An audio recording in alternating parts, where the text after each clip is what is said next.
TUJF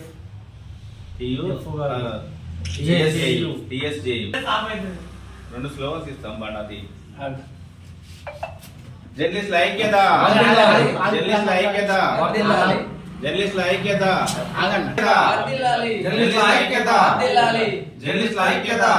మాట్లాడిన మాటలు వెనక్కి తీసుకొని జర్నలిస్టులకు బేషరతుగా క్షమాపణ చెప్పాలని కాకతీయ ప్రెస్ క్లబ్ భూపాలపల్లి నుండి TSJU ముక్త జర్నలిస్టుల ఐక్యత, జర్నలిస్టుల ఐక్యత. ఏదైతే కాళేశ్వరం పర్యటనలో భాగంగా జర్నలిస్టులు వాళ్ళ వృత్తిరీత్యా కవరేజ్కి వెళ్ళగా అక్కడ ఓ విలేకరుని మాజీ మంత్రి జగదీష్ గారు వెనక్కి వెళ్ళాలంటూ దుర్భూషలాడాడు. అతని మాటలు వెనక్కి తీసుకొని ఆ జర్నలిస్టుకు క్షమాపణ చెప్పాలని TSJU తరఫున మేము తీవ్రంగా భూపాలపల్లి కాకతీయ ప్రెస్ క్లబ్ నుండి ఖండిస్తున్నాం.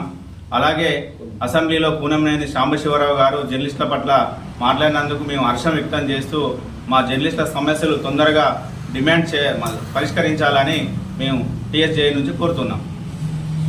భూపాలపల్లి జిల్లా కాళేశ్వరంలో మొన్న జరిగినటువంటి ప్రోగ్రాంలో మాజీ మంత్రి అయినటువంటి జగదీష్ రెడ్డి గారు ఒక పాత్రికేయ మిత్రుల మీద దురుసుగా ప్రవర్తించిన తీరు పట్ల మేము TSJU పక్షాన తీవ్రంగా ఖండిస్తున్నాం. వాటి వాక్యాలను వెనక్కి తీసుకోవాలని మేము ముక్త కంఠంతో ఖండిస్తున్నాం.